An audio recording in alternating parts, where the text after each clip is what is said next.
December 1st, 1942. Outskirts of Tebouba, Tunisia. The sun hung low and orange over the ridgelines as dust from German half-tracks rolled through the cold air like smoke from a dying engine.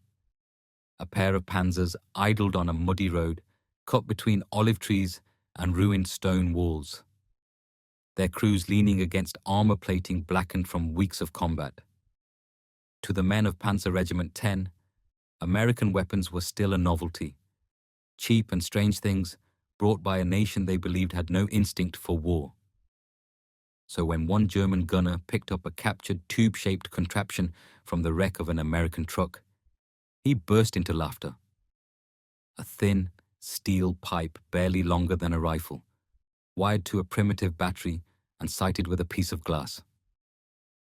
"This is their tank killer," he sneered. "Ein Rohr für Kinder."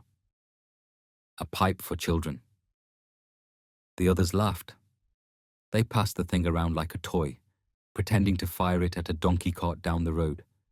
One of them even mimed the kick of recoil, then fell over dramatically, cheering as dust rose from his boots. They didn't know that before the year was out, weapons just like that pipe would turn German tanks from predators into prey. The American M1A1 rocket launcher, soon known by every soldier as the Bazooka, was born not in some factory boardroom, but in a workshop where a few engineers with scrap metal and a handful of ideas tried to solve a century-old problem. How can a foot soldier kill a tank?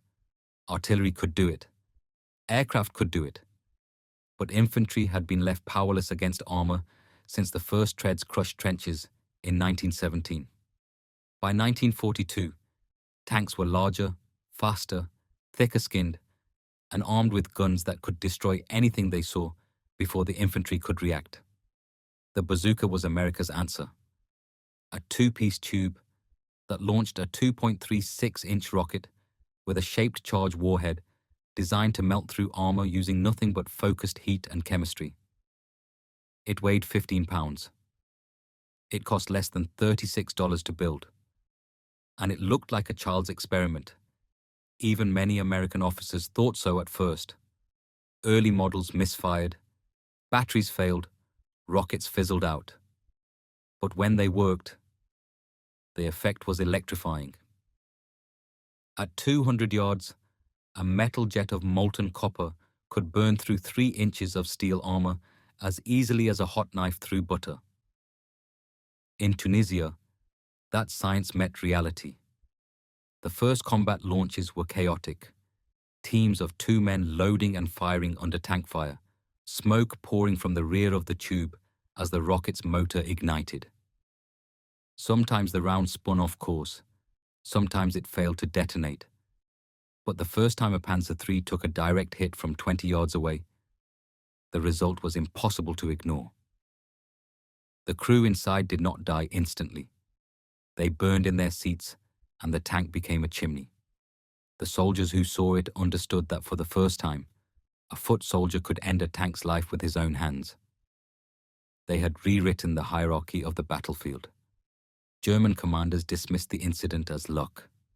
They called the weapon unreliable, a psychological novelty. But as more reports filtered in, tanks knocked out in hedges, in villages, on hills their crews believed safe, the laughter stopped. In captured bazookas, the Germans found something they could not ignore: simplicity. No complex machining, no precision optics, just a steel tube, a rocket, a battery. It was not a weapon of craftsmanship, but of mass production. And mass production was the one language America spoke better than any nation on earth. In the months that followed, factories from Connecticut to Michigan tooled up lines that could churn out bazookas by the thousands per week. Each tube was stamped, welded, wired, painted, and packed with rockets that rolled off separate assembly belts in synchronized rhythm. Unlike tanks, which required months and hundreds of workers to finish, a bazooka could be made in an hour. And for every Panzer lost, Germany needed weeks of steel, fuel, and transport to replace it. The United States only needed $30 and a few minutes to replace its counter. By the time the Allies landed in Sicily in 1943, bazookas were standard equipment.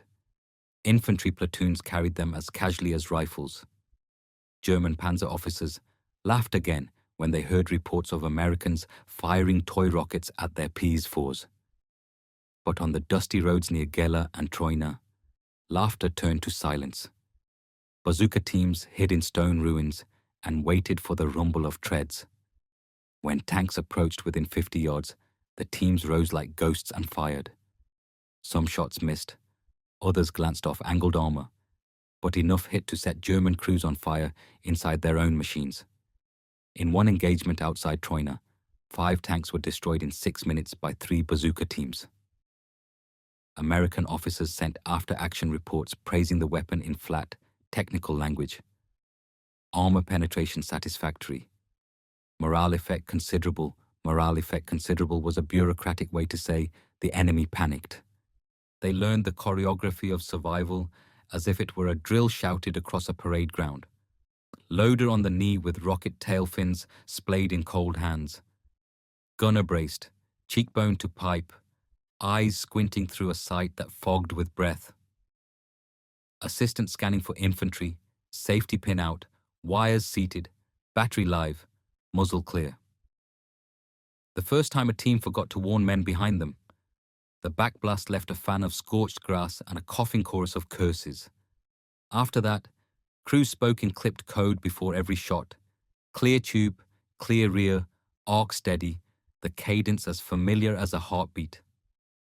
The weapon punished clumsiness and rewarded nerve. The men who mastered it discovered that patience was power. A tank rolling past at 15 yards showed a soft blush of exhaust grill, a vulnerable seam at the turret ring, a square of flat plate behind a road wheel, bracketed in dust. One hiss, and the machine stopped being a machine and became a trap filled with screaming metal. In the mainland fighting that followed Sicily, across the Salerno beaches, and up through Naples and the Winter Line, bazooka teams learned what the weapon could and could not do against German design evolution. The thicker noses and smarter angling of later Panzers mocked frontal shots at distance, but the human element gave up flanks. Narrow Italian lanes, rubble-choked alleys, and terraced vineyards forced armor to twist and pause, to expose seams where a measured breath and a steady sight picture meant a kill. Engineers extended the doctrine beyond the shot itself. Mine a street here, blow a wall there, turn a route into a funnel, let impatience push steel into the angle you want, then fire and vanish in smoke that tastes like pennies and cordite. Companies wrote their own little Bibles of technique, typed on paper smudged by oil-stained thumbs, passed hand to men who carried tubes the way others carried luck. The Germans reacted as they always did, by studying their enemy and improving the idea. Within months, captured bazookas were shipped to engineers at the Heereswaffenamt, who reverse-engineered them and produced the Panzer Schreck, a longer, larger, 88mm version firing a more powerful rocket. They even added a shield to protect the gunner from backblast. By early 1944, the Panzer Schreck was in German hands in large numbers, and for a moment, the balance tilted back. Allied tank crews now feared the same cheap principle turned against them. But the Americans didn't stand still. They redesigned their own launcher into the M9A1, collapsible, lighter, more reliable, and capable of firing from shoulder without exposing the team to flame. Industrial evolution had become a race, and only one side could afford to lose. When the Allies landed in Normandy on June 6, 1944, every infantry squad on those beaches carried at least one bazooka. By then, the weapon was as American as the helmet or the jeep, a symbol of the soldier's faith that anything built cheaply enough and in enough numbers could change a war. The hedgerows of Normandy turned out to be perfect for it. Tanks could not see around corners. Infantry could. The bazooka team became the ambush unit par excellence. One soldier would carry the tube, another the rockets, a third would cover with a rifle. They moved like hunters, listening for the grinding of treads and the clatter of turrets. When a panther appeared between the hedges, They waited for the perfect angle and fired into the thin rear armor where even a modest charge could ignite the fuel tank. A 6-ton beast that had cost Germany tens of thousands of man-hours and tons of steel was undone by a 2-man team with $30 of equipment. The equation was obscene and beautiful in its simplicity. Hedgerow country taught its own geometry. Sunken lanes tunneled between earth banks laced with roots older than empires. A tank eased its nose into that green corridor and became blind. Turret coaxed left and right by a commander who saw only leaves and shadows and the numb outline of a stone pig house 50 meters ahead. Infantry rode the decks or stumbled in the ditches, and every eye tried to watch every angle at once. A bazooka team learned to let the machine pass, to feel the hot breath of exhaust on their sleeves, to hold until the angle opened like a door, to strike not the proud nose of the beast, but the soft ribs behind its heart. After every kill came the second lesson: move. German gunners learned the sound of a rocket launch and guessed the angles with a butcher's instinct. The answer was to vanish. A team lifted a tube, a bag of rockets, and a coil of wire and slipped through nettles while tracers shaved bark from the trees where they had been one breath earlier. German reports from Normandy are filled with the same grim realization. Enemy infantry now possess effective, portable anti-tank devices. Tanks cannot advance without infantry screen. That sentence marked the death of the Panzer myth. In the Blitzkrieg years, German tanks had been the tip of the spear, fast, decisive, unstoppable. By 1944, they needed infantry protection just to move forward a few hundred yards. The hunter had become the hunted. Panzer commanders began to fear villages, fences, and wooded roads. Every barn might hide a tube. Every ditch might spit fire. The psychological weight of that knowledge was enormous. Tank crews started to see ghosts where there were none. They fired into empty hedges, into abandoned houses, into the shadows the bazooka had placed in their minds. They tried countermeasures that looked like folk magic. Chains draped across stowage boxes, spare track links welded into awkward skirts, sandbags piled high on turrets until traverse slowed to a peasant stroll. Wire mesh sprouted like a garden cage over hatches. Some effects were real at odd angles, most illusions at best. And every pound strapped to steel meant another minute of labor for mechanics and another pint of fuel. Germany no longer had to spare. Doctrine handbooks were rewritten in pencil. Columns that once rushed to an objective now halted to let infantry sweep the verges. Platoon leaders wrote that every house with a cracked door was an ambush. Every orchard gate, a mouth of a cannon. Every child peering over a wall, a signalman. It is a strange thing when a weapon changes the way men look at a country they thought they understood. By August, the German army understood that its most fearsome weapon, the tank, was now also its most vulnerable. Panzer divisions that had once driven across continents began moving only under cover of darkness, keeping to forests and narrow lanes where Allied aircraft couldn't spot them.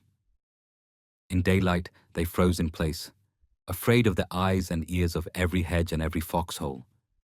American infantry had learned how to work in teams, how to bait tanks into narrow fields, how to hit and disappear before a turret could even turn. The battlefield had become a maze designed not for the hunter, but for the ambusher. The bazooka had changed the tempo of combat. It forced tanks to crawl, to hesitate, to fear. And fear was contagious. A tank commander who suspected a bazooka nearby stopped, reversed, called for infantry support, lost momentum. That hesitation rippled through an entire attack, turning speed into paralysis. German doctrine depended on shock, on the psychological weight of steel thundering forward faster than men could think. The bazooka stole that. For the first time since 1939, German armor no longer dictated the fight. It wasn't just the weapon itself. It was the logic behind it, the arithmetic of war that America had mastered. A Panzer IV cost over 100,000 Reichsmarks and needed months of skilled labor, scarce alloys, and complex components. A bazooka and 3 rockets could be built in an afternoon by workers who had never seen a battlefield. One side built monsters, the other built answers, and the answers were winning. In September 1944, near the Hürken forest, German armored columns tried again to punch through American lines. The forest was dense, muddy, a nightmare for both sides. Tank engines coughed black smoke as they clawed up slick slopes. American engineers had predicted that the terrain would force the Panzers to use the few logging roads that cut through the hills. That prediction became doctrine. Bazooka teams hid under camouflage nets, in collapsed trenches, behind tree trunks thicker than a man's body. When the lead tank appeared, its commander scanning through the slitted cupola, a rocket streaked out of the mist and vanished under his turret ring. The explosion sounded like the crack of a breaking world. Flames gushed upward. Men bailed out screaming. Before the second tank could pivot, another rocket hissed from somewhere unseen. 2 tanks destroyed, a road blocked. An attack turned into a funeral pyre in less than a minute.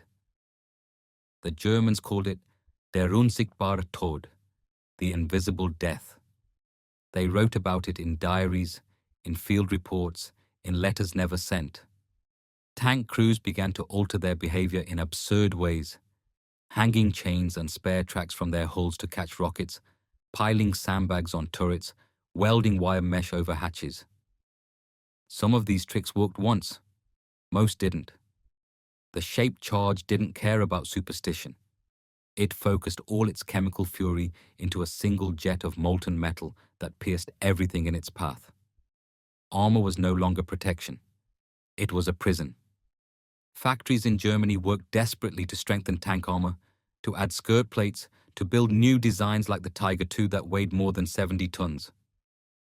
But every inch of new steel meant more fuel, more transport problems, more strain on a collapsing industry.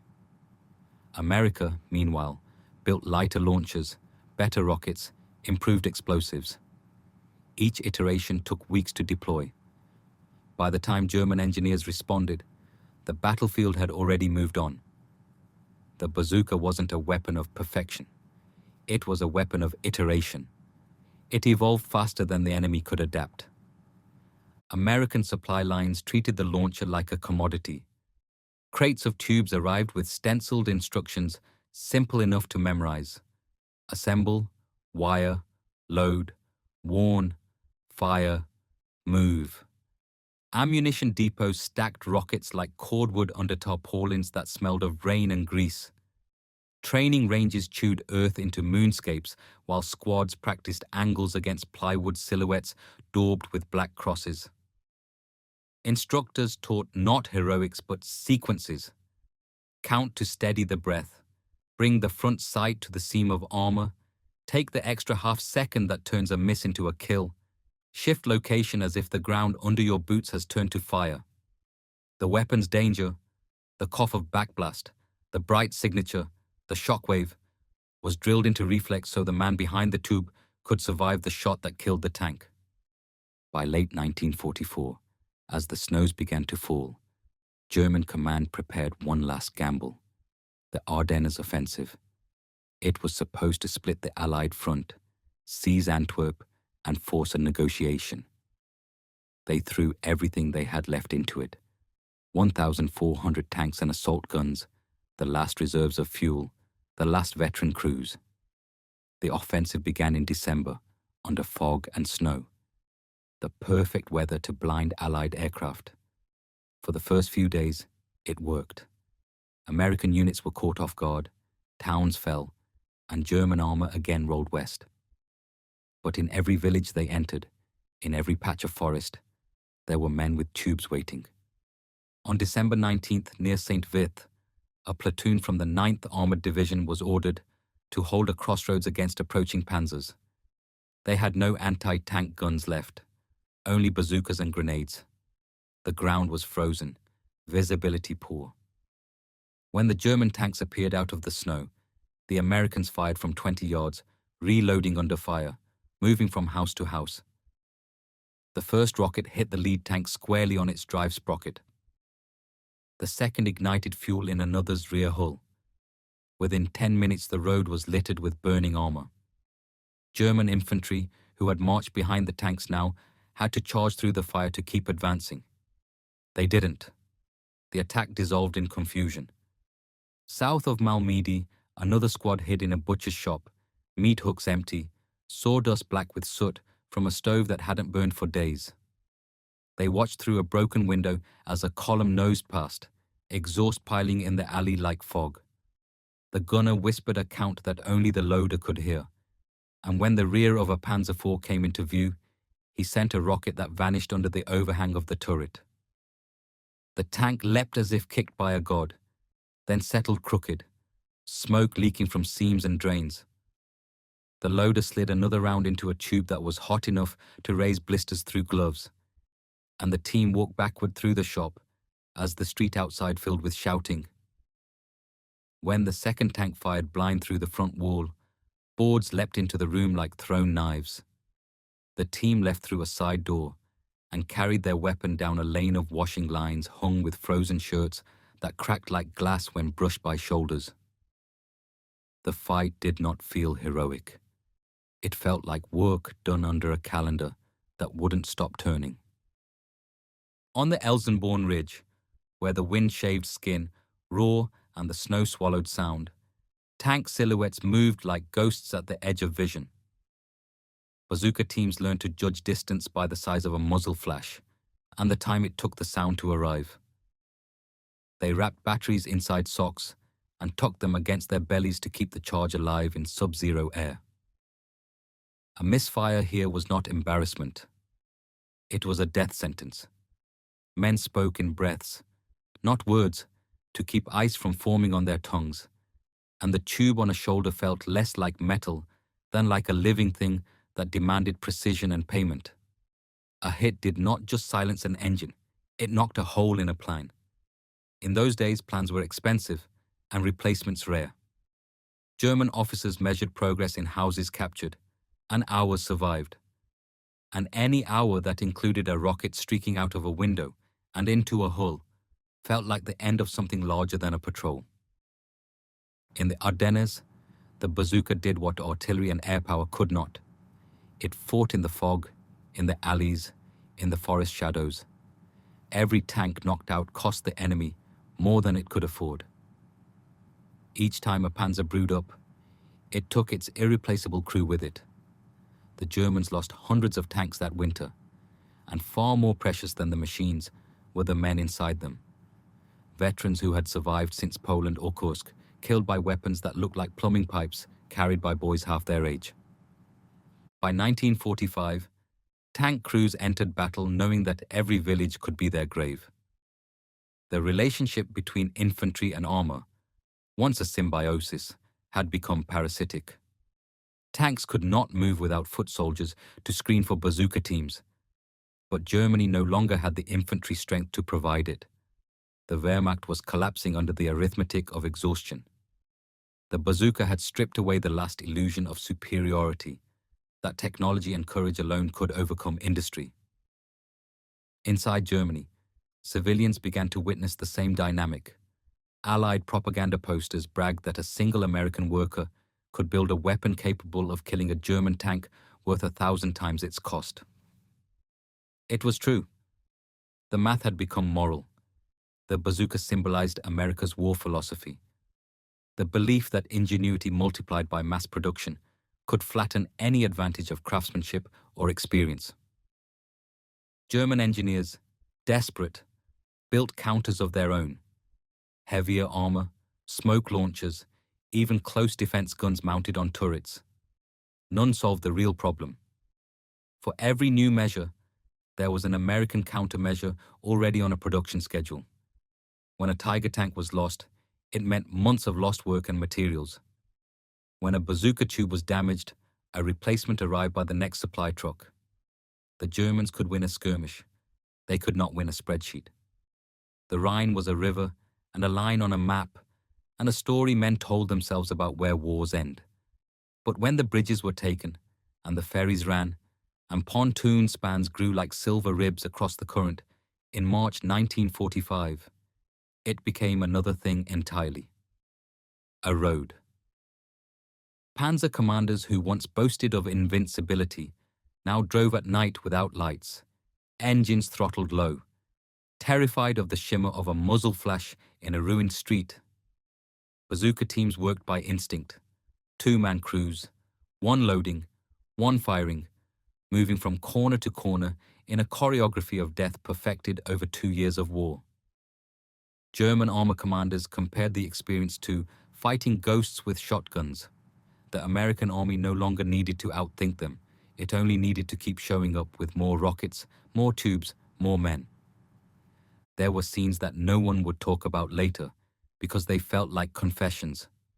A team fired at 10 yards and saw the warhead punch through with the clean, neat violence of a stamp on paper.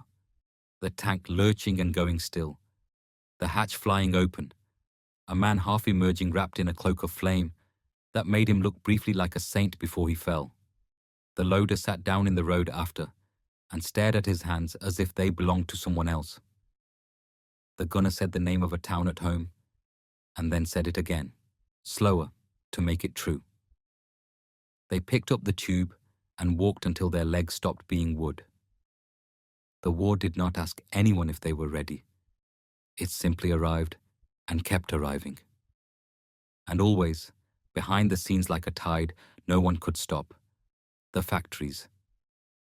Men and women who had never smelled cordite hunched over conveyor belts under windows painted against light leaks. They stamped and soldered and tested and packed.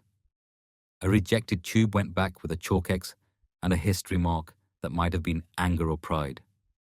Ammunition plants learned to sing a rhythm that matched the hunger of the front. Crates of rockets traveling by train and ship and truck until a sergeant cracked them open with the heel of a hand and counted aloud like a priest with beads. The miracle was not that a shaped charge could kill a tank. The miracle was that a nation could manufacture that miracle so many times that the enemy began to plan his days around fear of it. In small towns from Kansas to Ohio, boys who had practiced with .22 rifles found themselves in classrooms where instructors drew chalk diagrams of armor thickness and weld seams and taught the math of angles the way a teacher once taught the math of triangles. The correspondence between classroom and battlefield felt obscene at first. A diagram on a blackboard and a man burning in a turret. But it was the only way to turn fear into a process. When fear became a process, it became survivable. And when it became survivable, it became repeatable. That was what won. The weapon that began as a joke in Tunisia had become the punctuation mark at the end of every German offensive. Soldiers whispered that the bazooka made even the smallest infantryman a tank killer. It gave ordinary soldiers the power that used to belong only to artillery. It democratized destruction. The weapon was crude, dirty, dangerous to use. The backblast could ignite dry grass, blind the gunner, reveal the team's position. But it was simple enough that any soldier could learn it in minutes. That simplicity made it terrifying. A German officer captured in the Ruhr said it best. Your weapon is not elegant, but it is everywhere.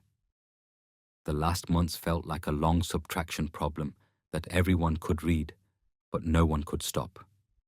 Germany had built roughly 46,000 tanks and assault guns during the war. The United States built more than 400,000 bazookas. The numbers did not sit on the same page. They shouted across a chasm.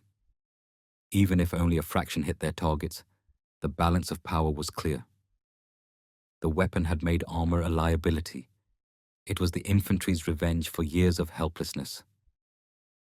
In the ruins of Berlin, Allied officers examined the twisted wrecks of panzers with small, perfect holes burned through their sides, the calling cards of shaped charges. Some holes were no wider than a coin. Inside, everything was blackened metal. The Germans who had once mocked the pipe for children learned that technology is not measured in appearance or noise or size. It is measured in repeatability, in how many times it can be built, carried, fired, replaced. The bazooka was not a masterpiece of engineering. It was an instrument of scalability. It turned physics into policy. Armies wrote new books because of it. Training syllabi learned to speak its language. Assault squads were redesigned with one man whose entire job was to pull a trigger that cost a few dollars and erase something worth a fortune. The weapon taught a generation of soldiers the discipline of angles, of patience, of firing lanes. It punished anyone who believed heroism was measured in distance, closed with a knife. It rewarded the soldier who knew when to hold his breath and when to move before the echo faded. In the months after the Rhine, as bridges multiplied and the sky filled with contrails that pointed one way only, German tank commanders told each other stories in low voices. Not about victories, but about narrow escapes. About rolling past a barn and seeing in the corner of an eye a movement that became a white streak that became fire. About the shame of reversing from a village street where children watched and a man in a doorway held a pipe the way a farmer holds a post. About the sense that the world itself had turned against them, doors and hedges and wells and walls, all full of invisible mouths. They had been lions. Now they were quarry. Their maps did not show it, but they understood they were moving through a country whose new topography was fear. Supply officers noted that crews asked for more infantry screens and more smoke and more time. There was no more time. The front raced forward. The fuel ran backward. In depots, where the paint still smelled fresh on new armor plates, foremen signed forms in a script that looked tired and watched trains carry away machines that would last hours at most, days at best. When those machines died, the men inside them left a shape in the air that the living walked through and pretended not to feel. An American private wrote home and said, "I am not brave. I am careful and persistent, and I have a partner who counts and breathes with me." His letter did not mention tanks or courage or victory. It mentioned the tube and the way it kicked and the way it smelled and the way it made his hands shake. He folded the letter and sealed it, and the envelope traveled with the same relentlessness as the crates of rockets, by ship and rail and truck, until some kitchen light in some quiet street reflected off the paper. The war was a machine that turned fear into instructions and grief into statistics, and somewhere between those two numbers stood a man with a tube doing his job. Back in 1942, at Taburba, the German gunner who had laughed at the strange American tube could never have imagined that it represented the future. His tank, worth a fortune in steel and training, could be erased by a weapon that cost less than a meal. That inversion, that collapse of hierarchy, defined the modern battlefield. No matter how advanced the tank, there would always be a man somewhere with a tube and a chance. The bazooka didn't just pierce armor. It pierced arrogance. It taught every nation that complexity is not strength. Reproducibility is. It showed that wars are not won by the few who wield perfect machines, but by the many who can wield simple ones endlessly. The German soldiers who laughed in Tunisia were right about one thing. The bazooka did look like a toy. Thin, ugly, awkward. But toys, when built by an empire of factories, can destroy empires built on pride. The weapon's whispering hiss became the sound of every tank crew's nightmare, the moment before fire swallowed their confidence. By 1945, the joke had burned away with the men who made it. In the smouldering wrecks along Europe's roads lay the last lesson of the war, that the smallest weapon, multiplied enough times, can break the biggest myth. The bazooka had turned the hunter into the hunted, the tank into the trap, and the soldier into the equalizer. It was the simplest weapon America ever built, and the most profound.